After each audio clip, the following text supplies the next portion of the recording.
Hello students and my dear friends, I'm Dr. Shalini Shukla and today is 20th of July 2020, Monday. So let's start with Business Standard Daily News Analysis. Inspiration of the day is life has no remote, get up and change it yourself. In today's discussion, we are going to cover these articles. So let's start with article number 1 given on page number 1. Jio takes big leap, applies to DOT for 5G spectrum. Recently, Reliance Industry ने अपनी 43rd annual general meeting में अपने 5G technology 5G network के development के बारे में deployment के बारे में डिस्कस किया था और ये अनाउंसमेंट करी थी कि आगे आने वाले टाइम में 5G स्पेक्ट्रम के अलॉटमेंट के 1 साल के अंदर Reliance industry will come up with completely indigenously develop 5G network and technology. तो उसी स्ट्रैटेजी के तहत after the announcement of indigenously developed 5G network, Reliance Jio has taken another significant step by approaching to the Department of Telecommunication. क्यों Department of Telecommunication में approach किया है?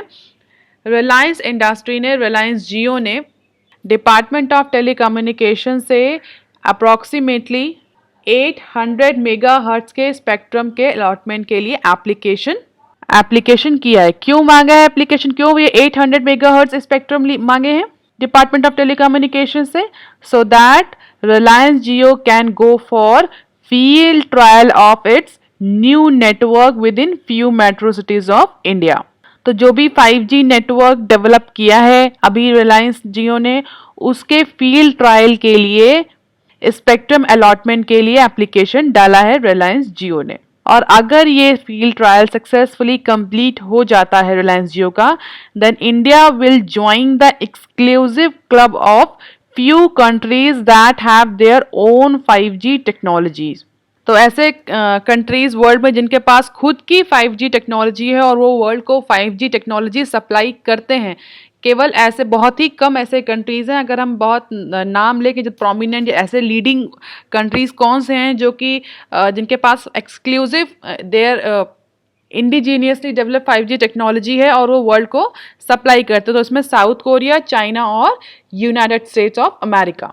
तो USA, China और south Korea, these countries are actually the leading countries in the world that build and supply 5G technology to the world. तो ये 3 leading countries हैं. तो अगर इंडिया अपना सक्सेसफुल फील्ड ट्रायल कंप्लीट कर पाती है, रिलायंस जियो अगर अपना फील्ड ट्रायल सक्सेसफुली कंप्लीट कर पाती है, तो Reliance Jio and India will join the hub of exclusive countries that have their own 5G technology. हालांकि अगर हम बात करें South Korea, China and United States of America, इन 3 कंट्रीज में 5G टेक्नोलॉजी इनके पास खुद की डेवलप तो है ही, बट अब ये उससे आगे का डेवलपमेंट भी सोच रहे हैं. Even now these countries are racing to build the 5G wireless technology because they have fully develop 5G technology infrastructure, but now they are moving towards the wireless technology. तो इंडिया के लिए तो अभी 5G technology network develop कर पाना ही बहुत बड़ा objective है. लेटर ऑन अगर इंडिया इस पर सक्सेसफुल हो जाता है या रिलायंस जियो इस पर सक्सेसफुल हो जाता है, तो रिलायंस जियो फिर वायरलेस टेक्नोलॉजी के लिए भी जा सकता है. And if Reliance Jio is successful in deploying 5G network in India, then Reliance Jio will come under direct rivalry from Huawei, ZTE, Ericsson, Nokia and Samsung. इस तरह की companies basically global telecom market को डोमिनेट करती हैं in terms of 5G network. अगर Huawei को छोड़ दें, Huawei तो बहुत जगह से बहुत सारे कंट्रीज से ऑलरेडी बैन हो चुकी है, लेकिन ZTE, Ericsson, Nokia and Samsung are still the major player. तो अगर रिलायंस जियो सक्सेसफुल होता है 5G टेक्नोलॉजी को डिप्लॉय करने के लिए, तो रिलायंस जियो डायरेक्ट कन्फ्रंटेशन या डायरेक्ट राइवलरी में आ जाएगा ZTE, इरेक्शन और नोकिया और सैमसंग कंपनीज के. हालांकि बहुत सारे एक्सपर्ट इस बात पर भी क्वेश्चन मार्क कर रहे हैं रिलायंस जियो के इस अनाउंसमेंट पर, इस डिक्लेरेशन पर कि कब उन्होंने 5G नेटवर्क डेवलप किया, क्या एविडेंसेस हैं, कौन सी टेक्नोलॉजी यूज़ करी, कौन सा प्रोजेक्ट. सब बहुत सारे एक्सपर्ट इस बात के लिए भी डिमांड कर रहे हैं. But as per the application file to DOT, Reliance Jio is saying that it has 5G solution ready and they can start trial immediately after spectrum is allocated to them. हालांकि रिलायंस जियो ने यह भी कहा है कि जियो को अप्रॉक्सीमेटली 3 years लगेंगे और कुछ और इंजीनियर्स हायर करने पड़ेंगे इस ड्रीम को रियलिटी में कन्वर्ट करने के लिए। अगर ये ड्रीम रियलिटी में कन्वर्ट हो जाता है तो ये इंडिया के आत्मनिर्भर भारत का जो प्रोजेक्ट है, जो मिशन है, उसके लिए बहुत बड़ा अचीवमेंट होगा। इंडिया को जो फॉरेन सिक्योरिटी और साइबर अटैक के कंसर्न होते हैं फॉर देयर टेलीकॉम और इंफ्रास्ट्रक्चर और टेलीकम्युनिकेशन इंफ्रास्ट्रक्चर को लेकर के, वो भी रिस्क और सिक्योरिटी कंसर्न रिड्यूस हो जाएंगे। इंडिया की डिपेंडेंसी जो फॉरेन मार्केट पर है या फॉरेन कंपनीज में है for tele equipments, telecommunication equipments, वो भी रिड्यूस होगी and India will emerge as a 5G technology provider in upcoming times. तो अगर ये फील्ड ट्रायल कंप्लीट होता है सक्सेसफुली तो India, US, Australia, Japan, Europe and UK जैसे मार्केट में 5G टेक्नोलॉजी को सेल करेगा या डिप्लॉय करेगा इन फ्यूचर। तो अभी के लिए रिलायंस जियो ने 3 साल का टाइम लेकर रखा है, 3 साल का टाइमलाइन डिसाइड किया है for completion of this project, and for that Reliance Jio has submitted an application for spectrum allotment to Department of Telecommunication। तो अब आप ये याद रखेंगे कि स्पेक्ट्रम अलॉटमेंट का काम भी डिपार्टमेंट ऑफ टेलीकम्युनिकेशन का ही है। अब देख लेते हैं some other news. PMO wants lifeline for stressed mutual funds. We all know, we all have discussed that because of the COVID-19 situation and even before the COVID-19, mutual funds companies and asset management companies were suffering from the liquidity crisis। क्यों? क्योंकि कुछ ऐसी asset management companies थी या कुछ ऐसी mutual fund companies थी जिनका जो एक्सपोजर है, एसेट्स का एक्सपोजर, वो स्ट्रेस्ड कंपनीज में ज़्यादा है। अगर आपको याद हो तो मैंने कई बार डिस्कस किया है कि कोविड-19 से पहले भी इंडियन इकोनॉमी में रिसेशनरी कंडीशंस ही प्रिवेल कर रही थी। हालांकि कोविड-19 ने उस रिसेशनरी कंडीशंस को या इकोनॉमिक स्लोडाउन को और ज़्यादा बढ़ा दिया है, और ज़्यादा इंक्रीज कर दिया है, मल्टीप्लाई कर दिया। बट इसका मतलब ये नहीं कि कोविड-19 की वजह से ही सारी इकोनॉमिक एक्टिविटी स्लो डाउन हुई है या इससे पहले नहीं थी। ये सडनली सिर्फ और सिर्फ हम कोविड-19 को ही कल्प्रिट नहीं बता सकते। इवन कोविड-19 से पहले भी अगर आप ध्यान से देखें तो ऑटोमोबाइल सेक्टर, हमारे कुछ फाइनेंशियल सेक्टर्स, सारे मैन्युफैक्चरिंग, जो approximately every manufacturing activities were in slow down condition, और ऑटोमोबाइल सेक्टर की तो बहुत बुरी हालत थी। तो कई सारी ऐसी एसेट मैनेजमेंट कंपनीज या म्यूचुअल फंड कंपनीज थी जिनका एक्सपोजर स्ट्रेस्ड कंपनीज में, जिनके एसेट्स का एक्सपोजर स्ट्रेस कंपनीज में ज़्यादा था। और कोविड-19 की सिचुएशन के बाद ऐसी एसेट मैनेजमेंट कंपनीज या म्यूचुअल फंड कंपनीज जिनका एक्सपोजर स्ट्रेस पहले से ही स्ट्रेस्ड कंपनीज पर था और कोविड-19 की वजह से और ज़्यादा एक्सपोजर इंक्रीज होगा, क्योंकि कोविड-19 में बहुत सारी जो इकोनॉमिक एक्टिविटीज़ थी वो शट डाउन थी। इवन कई सारी प्रॉफिटेबल कंपनीज भी अपनी लो वैल्यूएशन की स्टेज पर आ गई हैं, जिसकी वजह जो सबसे ज़्यादा इम्पैक्ट हुआ है वो म्यूचुअल फंड कंपनीज और एसेट मैनेजमेंट कंपनीज को हुआ है। इवन अगर आपको याद हो तो फ्रैंकलिन टेम्पलेटन ने अपनी 6 डेट स्कीम्स को बंद कर दिया था उसी ड्यूरेशन में, because of the crisis and liquidity crunch condition. Redemption rates बढ़ गए हैं म्यूचुअल फंड कंपनीज और एसेट मैनेजमेंट कंपनीज में, जिसको देखते हुए प्राइम मिनिस्टर ऑफिस पीएमओ ने सजेस्ट किया है कि जो रेगुलेटर्स हैं they must take some regulatory measures in order to help those mutual fund companies or asset management companies that have the exposure to stressed companies। और specially एक कोविड-19 support fund create करने को, setup करने को suggest किया गया है PMO office से। इस कोविड-19 सपोर्ट फंड से उन्हीं डेट स्कीम्स को सपोर्ट किया जाएगा जो कि क्लोज एंडेड है। क्लोज एंडेड डेट स्कीम्स के लिए पीएमओ ने कोविड-19 सपोर्ट फंड को सेटअप करने का भी सजेशन दिया है। अब यहाँ पर एक क्वेश्चन उठता है, क्लोज एंडेड डेट स्कीम्स क्या होती हैं? ऐसी स्कीम्स जिसमें इन्वेस्टर्स को टेन्योर के बीच में एंट्री और एग्जिट करने की परमिशन नहीं होती। It means if any investor has invested in the opening of any scheme, close-ended scheme, तो उस ड्यूरेशन में जितने इन्वेस्टर्स ने इन्वेस्ट कर दिया उसके अलावा इन बिटवीन एक्स्ट्रा इन्वेस्टर या एक्स्ट्रा इन्वेस्टमेंट नहीं लिया जाएगा। वो स्कीम में किसी भी एक्स्ट्रा इन्वेस्टर्स को एंट्री नहीं दी जाएगी और जो ऑलरेडी एग्जिस्टिंग इन्वेस्टर्स हैं वो इन बिटवीन या मैच्योरिटी से पहले उस पर्टिकुलर डेट स्कीम से एग्जिट नहीं कर सकते। Means they cannot redeem their investment, they cannot leave the scheme before the maturity date or end of the tenure. तो इस तरह की स्कीम्स जो होती है क्लोज एंडेड मीन्स इसके एंड्स जो हैं वो क्लोज हैं, ओपनिंग एंड भी क्लोज है और एंड एग्जिट एंड भी क्लोज है। टाइम पीरियड फिक्स है, उस टाइम पीरियड तक जो पैसा है इन्वेस्टमेंट है वो लॉक है।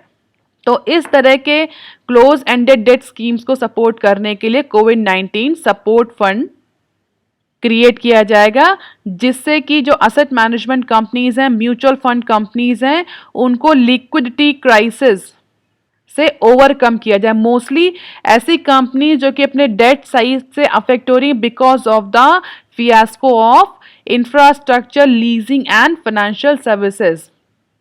IL&FS के जो क्राइसिस के बाद ऐसी म्यूचुअल फंड्स कंपनी जिनका इस पर्टिकुलर IL&FS में इन्वेस्टमेंट था उसकी वजह से भी वो लिक्विडिटी क्राइसिस से अफेक्ट हो रही, इस तरह की सारी म्यूचुअल फंड्स कंपनीज के लिए कोविड-19 सपोर्ट फंड क्रिएट किया जाएगा।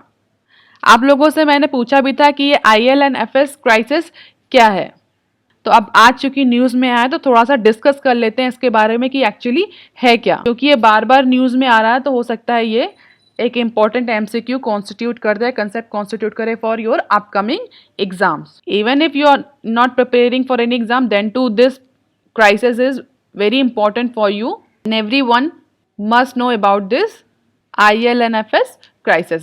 बेसिकली क्या है IL&FS? इसको बोलते हैं infrastructure leasing and financial services limited company. ये कंपनी RBI से रजिस्टर्ड है, ये आप याद रखेंगे। IL&FS is registered with RBI और RBI ने इसको systematically important non deposit accepting core investment company का स्टेटस दिया हुआ। सिस्टमैटिकली इंपॉर्टेंट बैंक्स जैसे होते हैं वैसे ही systematically important non deposit accepting core investment company.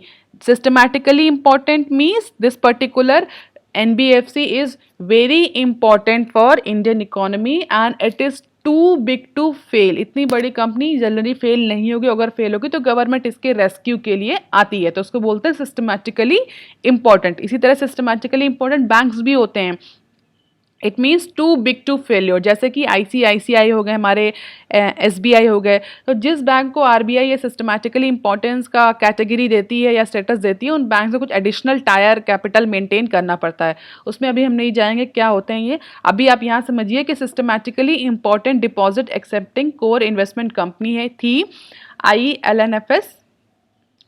RBI ने इसको systematically importance non deposit accepting core company का स्टेटस दिया था, जिसके पास अप्रॉक्सीमेटली 1,15,000 करोड़ का असेट था with 91,000 crore of debt. Basically IL&FS was the brain child of mister Pherwani और 1987 में इसको फाउंड किया गया था with the equity from Central Bank of India, Unit Trust of India, Housing Development Finance Corporation. कई सारे बैंक्स ने, नॉन फाइनेंशियल एंटिटीज़ ने मिल करके इसको फंड किया था, इक्विटी जनरेट करी थी, जिसके बाद 1987 में इस पर्टिकुलर कंपनी को कॉन्स्टिट्यूट किया गया था। अब इसका काम क्या था, क्यों बनाया गया था इस कंपनी को? Basically IL&FS used to fund the infrastructure project across the world. नाम से ही लग रहा है इंफ्रास्ट्रक्चर लीजिंग मीन्स ये इंफ्रास्ट्रक्चर जो लॉन्ग टर्म इंफ्रास्ट्रक्चर प्रोजेक्ट से उनकी फाइनेंसिंग करती थी ये कंपनी, उनको फाइनेंस अवेलेबिलिटी इंश्योर करती थी बाय डिफरेंट मेजर्स। तो इट मीन्स ये इंफ्रास्ट्रक्चर डेवलपमेंट के लिए specially in India this company was very important. कोई बड़े बड़े इंफ्रास्ट्रक्चर प्रोजेक्ट्स होते थे जहाँ पर फाइनेंस को कलेक्ट करना बहुत ज़्यादा प्रॉब्लमैटिक हो जाता है अगर कोई बड़ी कंपनी या ग्रुप ऑफ बैंक्स इन्वॉल्व ना हो, तो उस केस में ये IL&FS used to came as rescue. अब क्या प्रॉब्लम आई, ये तो बहुत बड़ी कंपनी थी, इसको आरबीआई ने भी रिकॉग्नाइज किया था, बहुत सारे बैंक्स का इसमें स्टेक था। अगर हम बात करें कि इन्वेस्टर्स कौन हुआ करते थे इन सब में, तो banks, insurance companies, mutual fund companies, बहुत सारी कंपनीज इसमें इन्वेस्ट करती थी, अपने एसेट लगाती थी। क्यों? क्योंकि बैंक्स और इंश्योरेंस कंपनीज और इन्वेस्टर्स ये सोचते थे कि IL&FS में जो इन्वेस्टमेंट लगा है that is rock solid investment. Rock solid investment means इसमें तो लगने वाला इन्वेस्टमेंट डूबेगा ही नहीं, नुकसान होगा ही नहीं।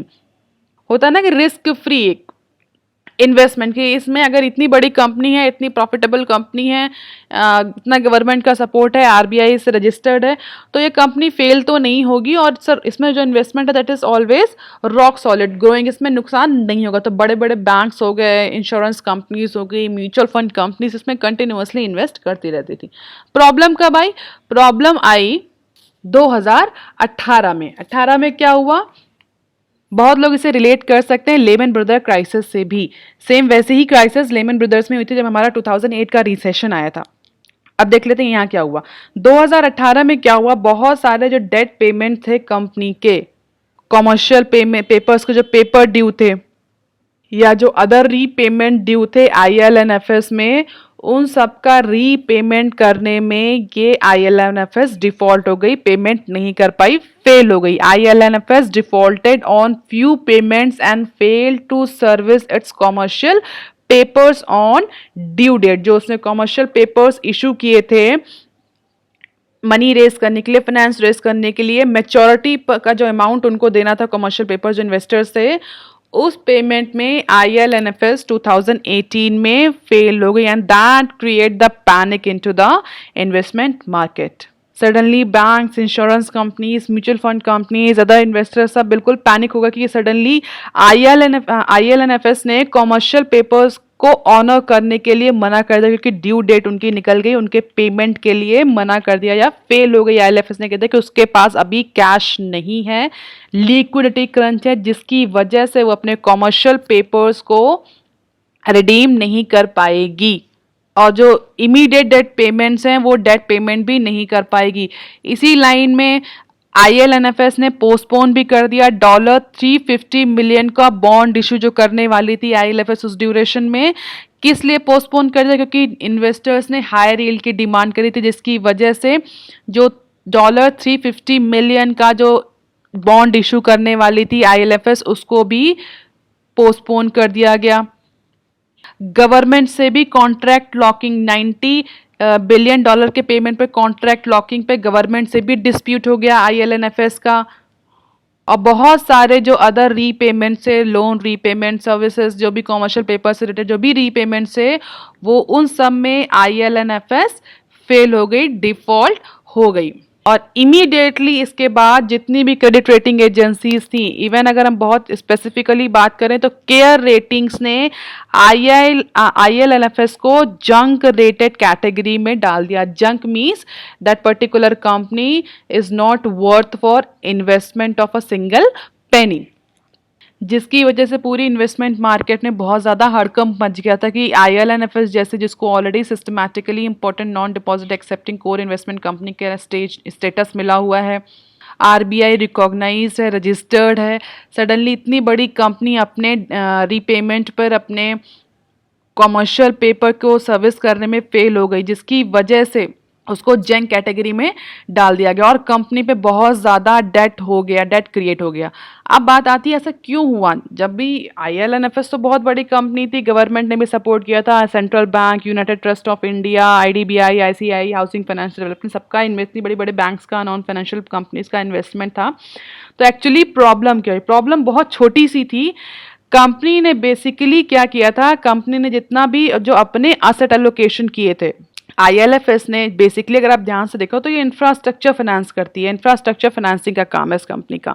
इंफ्रास्ट्रक्चर प्रोजेक्ट्स जो भी होते हैं वो 2 या 3 साल के नहीं होते, शॉर्ट टर्म पीरियड के नहीं होते कि 1 साल में आपने कोई इंफ्रास्ट्रक्चर रोड बना रहे हैं वो 1 साल में बन के तैयार हो गई या 2 साल में बन के तैयार हो गई, नहीं, ऐसा नहीं होता। कोई बड़ी बिल्डिंग बना रहे हैं, बड़ा कोई इकोनॉमिक, स्पेशल इकोनॉमिक जोन बना, कोई भी बड़ा इन्वेस्टमेंट हो, highways, they take time approximately. अगर बड़े बड़े इंफ्रास्ट्रक्चर प्रोजेक्ट्स जो होते हैं जिनको एक्चुअली IL&FS जैसी कंपनीज फाइनेंस कर रही हुई, में 10 से 15 साल तक, 20 साल तक भी जाते हैं इस तरह के इंफ्रास्ट्रक्चर प्रोजेक्ट। कंपनी ने क्या किया, कंपनी ने अपने जो असेट, जो रिवेन्यू जिस असेट से आता है, जो अपने कंपनी ने अपना पोर्टफोलियो डिस्ट्रीब्यूशन किया, अपना एसेट एलोकेशन किया, वो ऐसे इंस्ट्रूमेंट में किया, ऐसे इन्वेस्टमेंट में लगाया जो कि लॉन्ग टर्म में जनरेट करेंगे प्रॉफिट। मींस जो इंफ्रास्ट्रक्चर तो लॉन्ग टर्म में, तो कंपनी तो लॉन्ग टर्म के लिए पैसा दे रही है आपको।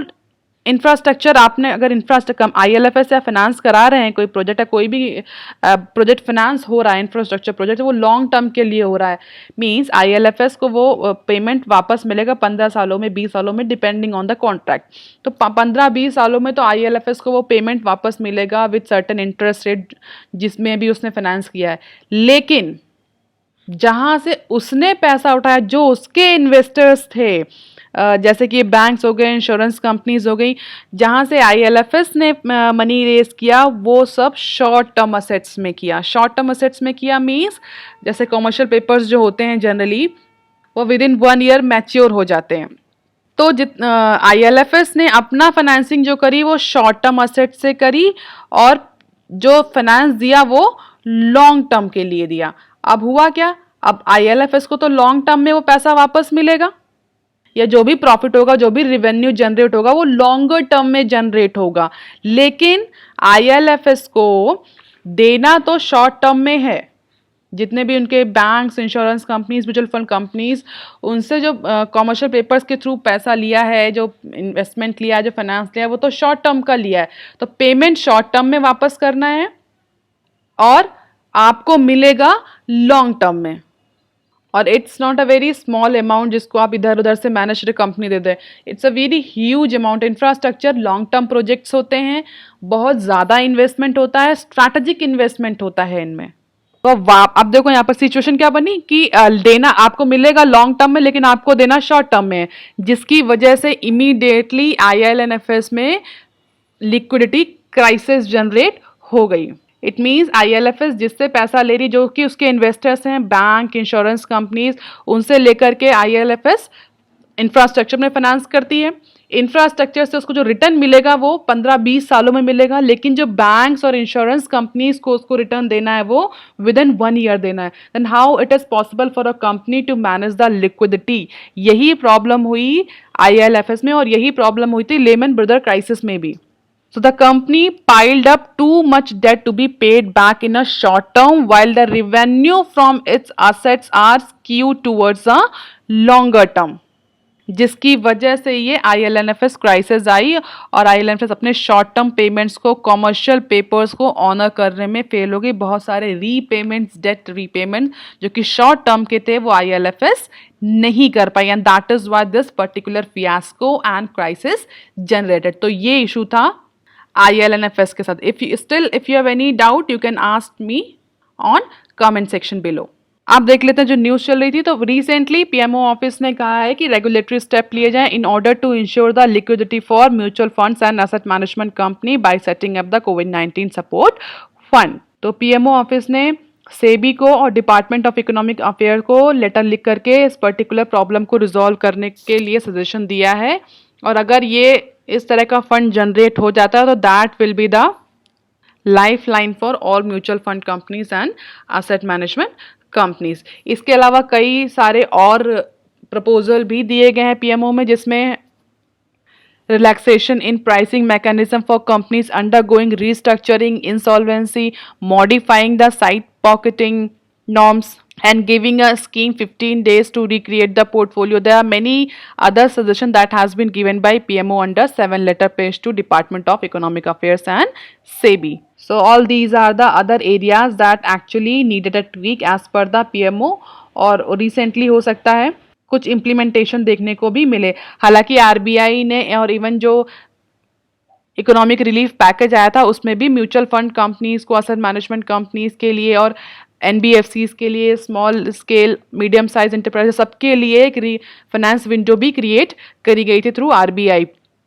लेकिन उसके बाद भी all these companies require support, क्योंकि एक्चुअल इम्प्लीमेंटेशन और the impact of the actual ground level impact of all these schemes is are not visible. That is why PMO has intervened into this.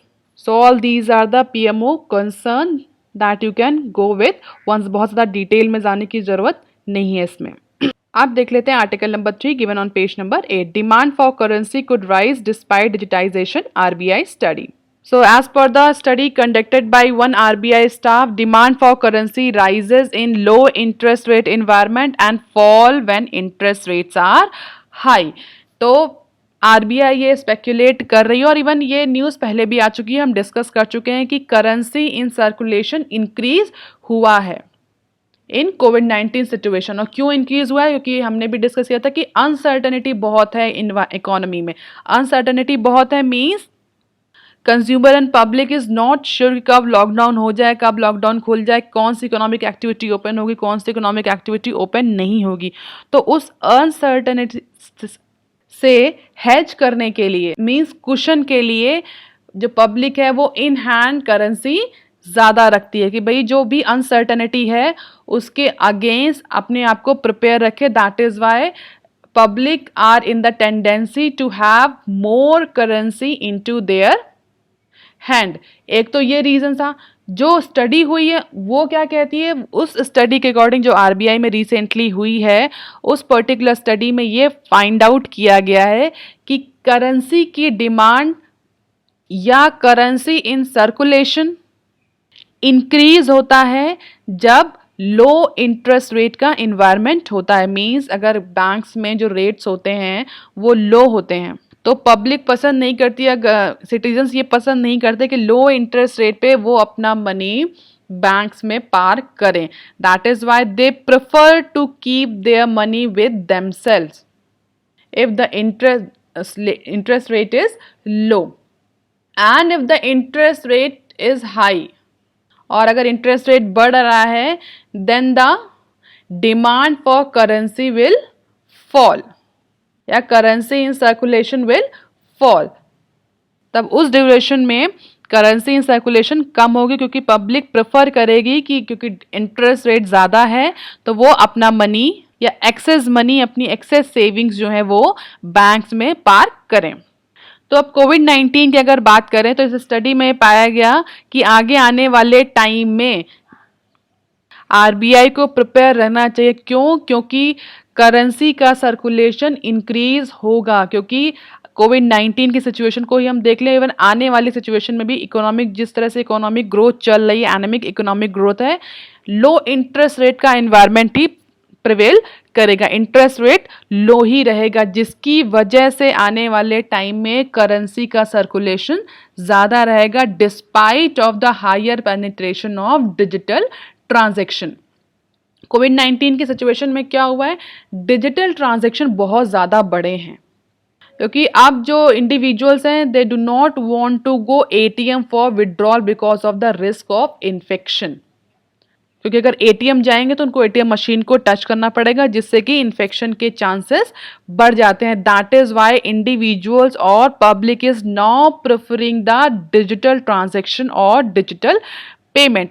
According to the latest data of RBI, for the first time in the history, the value of card and mobile payment is more than the ATM withdrawal. ऐसा पहली बार हुआ है कि ATM withdrawal से ज़्यादा payment card और mobile payments के through हुआ है. और कितना हुआ है? अप्रॉक्सीमेटली 10.5 ट्रिलियन का पेमेंट कार्ड और मोबाइल के थ्रू किया गया है.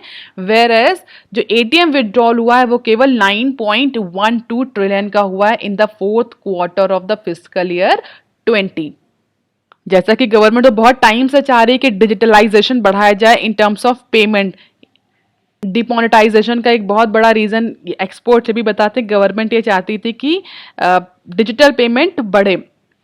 जो काम गवर्नमेंट नहीं कर पाई वो काम पैंडेमिक ने करके दिखा दिया. Even in education line too UGC was continuously pressurising the education industry की आप ऑनलाइन कोर्सेज स्टार्ट करो, online tools and techniques use करो in order to provide the education. But after COVID-19 situation, the adoption of online tools and techniques has automatically increased.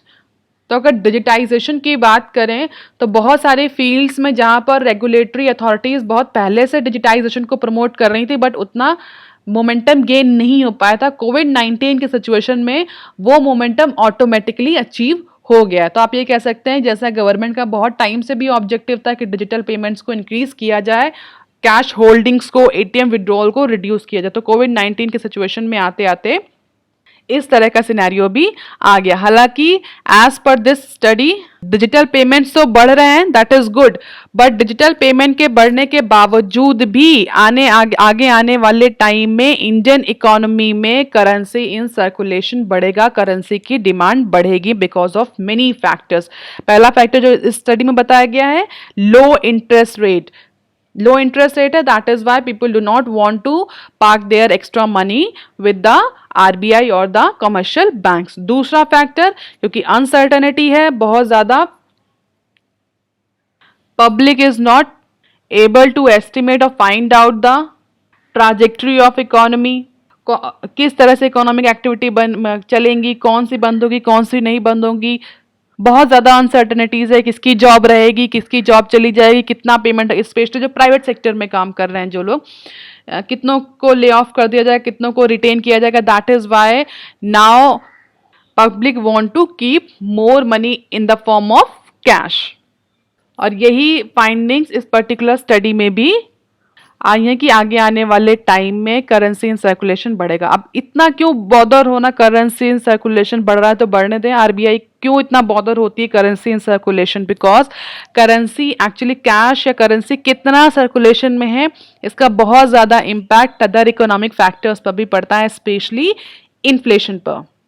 और जैसा कि हम recently हमने पढ़ा भी है कि अदर जो हमारे सीपीआई हैं उसका तो इन्फ्लेशन डाउन हो रहा है, बट जो हमारे फूड आइटम्स हैं उसमें इन्फ्लेशन बढ़ रहा है। दैट इज कॉन्ट्राडिक्टरी, जिसको लेकर ऑलरेडी जो एक्सपर्ट हैं वो शॉक में है कि जो कि डिमांड है नहीं इकोनॉमी में, तो ये फूड आइटम्स में इन्फ्लेशन क्यों बढ़ रहा है? अगर डिमांड लो और इसके बाद भी इन्फ्लेशन बढ़ रहा है तो that is a condition of stagflation, और स्टैगफ्लेशन की कंडीशन किसी भी इकोनॉमी के लिए अच्छी नहीं होती। इसीलिए करेंसी इन सर्कुलेशन बहुत ज़्यादा इंपॉर्टेंट होता है आरबीआई के लिए कि proper currency in circulation maintain किया जाए। इसके अलावा कई अदर फैक्टर्स भी हैं जो इम्पैक्ट होते हैं करेंसी के सर्कुलेशन से। दैट इज़ वाई आरबीआई इस पर बहुत ज़्यादा पॉन्डर रखता है कितना अमाउंट करेंसी का सर्कुलेट हो रहा है मार्केट में और उसका इम्पैक्ट क्या पड़ रहा है अदर इकोनॉमिक फैक्टर पे। अगर हम देखें तो आप देख सकते हैं जुलाई 2001 से लेकर जुलाई 2020 तक कंटिन्यूअसली करेंसी इन सर्कुलेशन बढ़ा है। अगर हम सिर्फ ये बीच का पीरियड थोड़ा सा छोड़ दें तो इसके बाद आप देखें तो लीनियर प्रोग्रेशन है करेंसी इन सर्कुलेशन में, continuously currency in circulation increase हो रहा है। और एज पर दिस स्टडी ये आगे भी इंक्रीज होगा क्योंकि इकोनॉमी में लोअर इंटरेस्ट रेट का एनवायरनमेंट प्रिवेल करेगा। आप देख लेते हैं article number 5 given on page number 8, rising cost of debt resolution worry bankers. COVID की सिचुएशन में जैसा कि मैंने पहले भी डिस्कस किया, रिजोल्यूशन प्रोफेशनल्स जो हैं उनका बिजनेस बहुत ज़्यादा हैम्पर हुआ था, आपसे डिस्कस किया था न्यूज़। इस न्यूज़ में जो डेट रेजोल्यूशन की प्रोसेस है उसकी कॉस्ट जो इंक्रीज हो रही है उसके बारे में डिस्कस किया गया है। आईबीसी के तहत जितना भी रेजोल्यूशन होता है इसमें बहुत सारे इंडिविजुअल्स इन्वॉल्व होते हैं, डेटर्स इन्वॉल्व होते हैं, क्रेडिटर्स इन्वॉल्व होते हैं, रेजोल्यूशन प्रोफेशनल्स इन्वॉल्व होते हैं, लीगल कंपनीज इन्वॉल्व होती हैं, कंसल्टेंसी कंपनीज इन्वॉल्व होती हैं, बहुत सारी कंपनीज, बहुत सारे प्रोफेशनल इन्वॉल्व होते हैं, जिसकी वजह से इस रीसेंट टाइम में जो डेट रेजोल्यूशन की प्रोसेस है उसकी कॉस्ट बहुत ज़्यादा बढ़ गई है। और उसकी कॉस्ट बढ़ने की वजह से जो बैंकर्स हैं, जो लेंडर्स हैं, वो बहुत ज़्यादा इम्पैक्ट हो रहे हैं। क्यों? क्योंकि कंपनी की बहुत ज़्यादा इनकम जो हो रही है वो उनको डेट रेजोल्यूशन के लिए एज अ फी पे करनी पड़ रही है। तो बैंकर्स और lenders are quite worry about the increasing resolution process cost. क्यों सडनली या क्यों ऐसा अचानक से डेट रेजोल्यूशन की प्रोसेस की कॉस्ट बढ़ती जा रही है?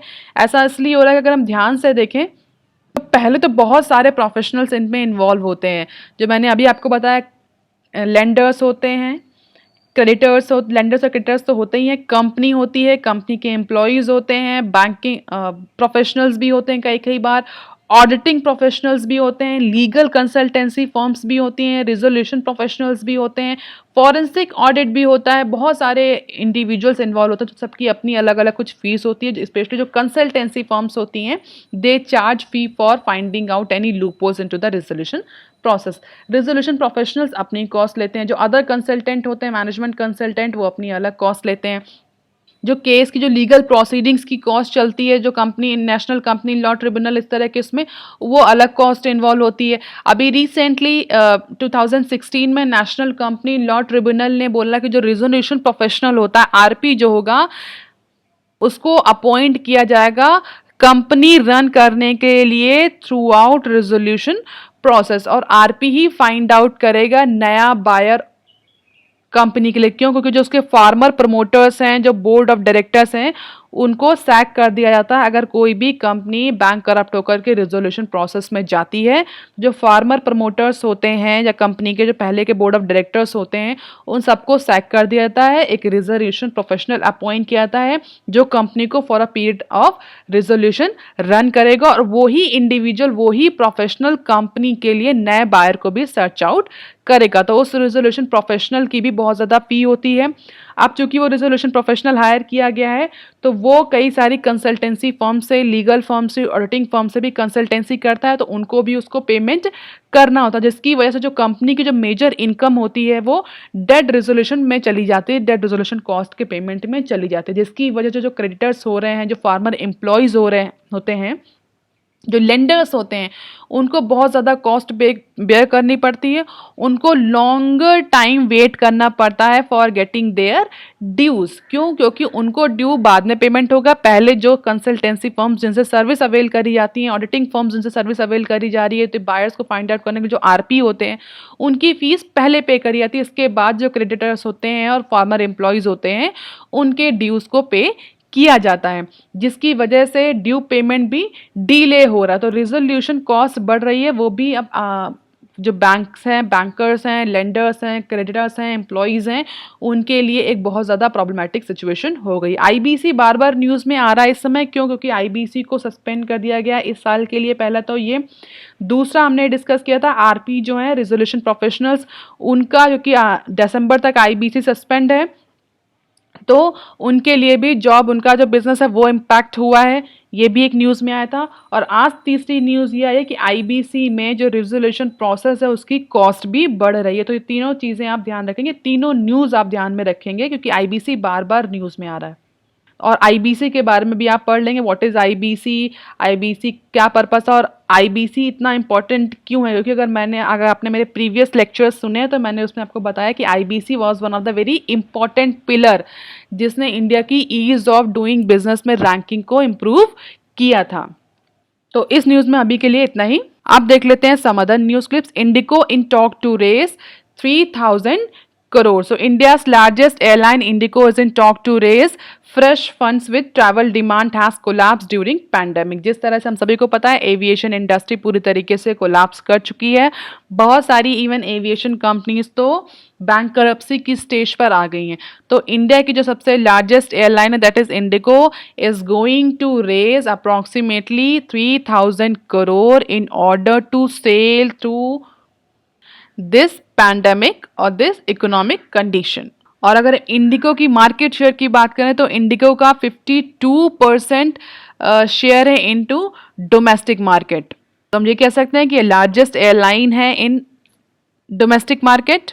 तो अपनी बैलेंस शीट को, अपनी फ्यूचर फाइनेंशियल कंडीशन को इम्प्रूव करने के लिए IndiGo is going to raise the capital. और इसके लिए either company can go with the qualified institutional placement और अ राइट इशू, और company can also tie up with the banks for debt. तो बहुत सारे ऑप्शंस हैं इंडिगो के पास, जिसको भी एक्सप्लोर किया जा रहा है कि किस तरह से फंड रेजिंग करी जाए, QIP या राइट इशू या टाई अप विद बैंक्स। हालांकि कंपनी के अगर हम कैश रिजर्व की बात देखें तो कैश रिजर्व आप देख सकते हैं फाइनेंशियल ईयर 17 से लेकर के 20 तक कंटिन्यूअसली कैश रिजर्व इंक्रीज हो रहा है इंडिगो का। तो कंपनी का ये कहना है कि अभी इमीडिएटली तो कंपनी को कोई रिक्वायरमेंट नहीं है कैश की, लेकिन जिस तरह से कोविड-19 की सिचुएशन चल रही है, केसेस बढ़ रहे हैं, तो फ्यूचर की कंडीशन को इंश्योर करने के लिए, फ्यूचर लिक्विडिटी को इंश्योर करने के लिए, फ्यूचर की फाइनेंशियल कंडीशन को इंश्योर करने के लिए company is actually exploring this fund raising options.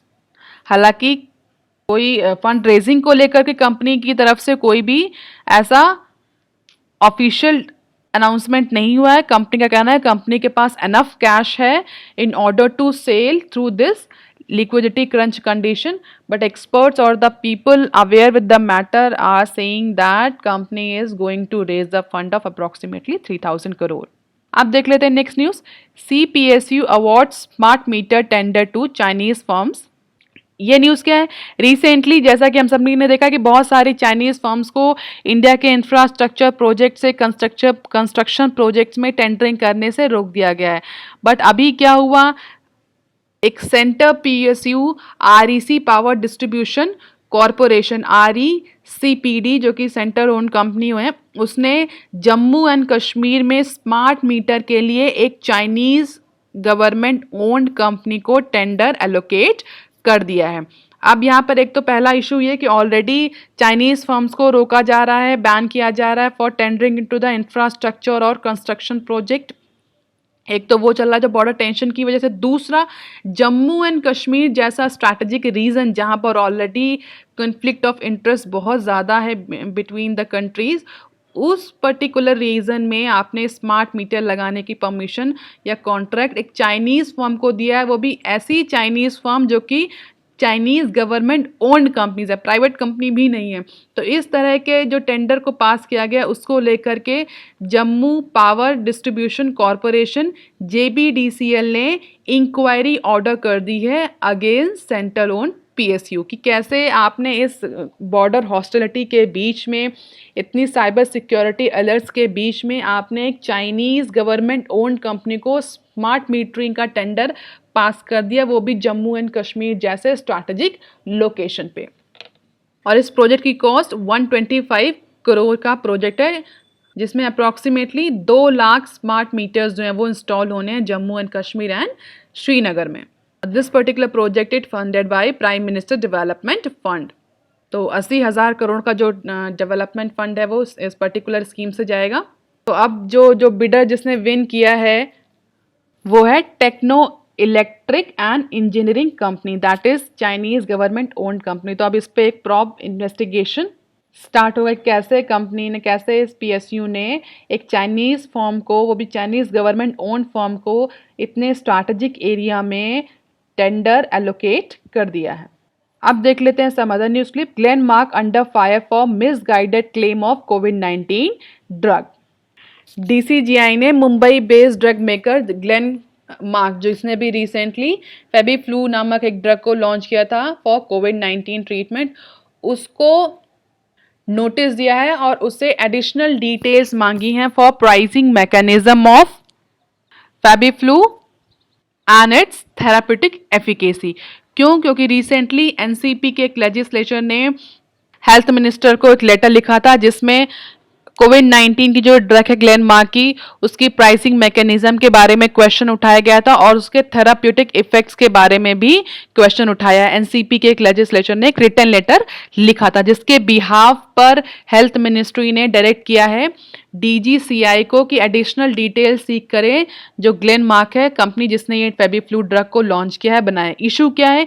Issue तो प्राइसिंग का है ही। प्राइसिंग का इशू क्यों? क्योंकि रिसेंटली जब ये ड्रग लॉन्च हुई थी तो कंपनी ने इसको 103 रुपए पर टैबलेट पे लॉन्च किया था, जिससे कि जो कॉस्ट थी ट्रीटमेंट की वो अप्रॉक्सीमेटली 13,000 तक जा रही थी पर पेशेंट। इसके बाद जब गवर्नमेंट ने कुछ इंटरवेंशन किया तो इस ड्रग का जो कॉस्ट है वो 75 पर टैबलेट तक रिड्यूस कर दिया गया, जिससे कि जो ट्रीटमेंट कॉस्ट थी वो 9,000 तक जाती है करीब।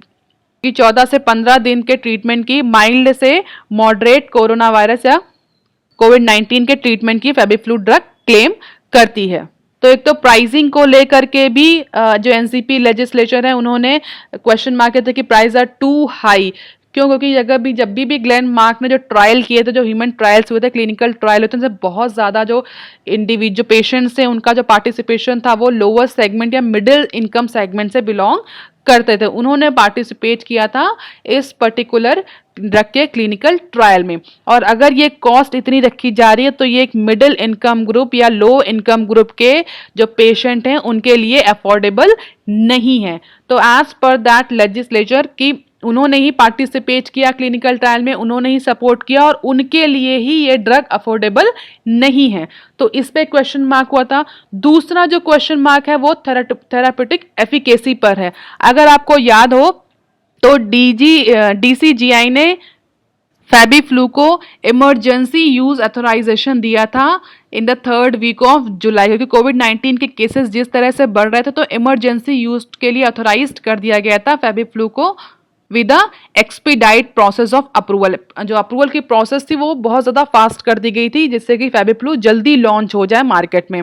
इतना सपोर्ट गवर्नमेंट ने फैबीफ्लू को किया था। लेकिन अब चूंकि प्राइस के लेकर के भी क्वेश्चन मार्क उठ रहा है, दूसरा जो एक्सपर्ट क्वेश्चन मार्क उठा रहे हैं जो एनसीपी लेजिस्लेशन ने उठाया है वो इसके थेराप्यूटिक इफेक्ट पर। क्या थेराप्यूटिक इफेक्ट है?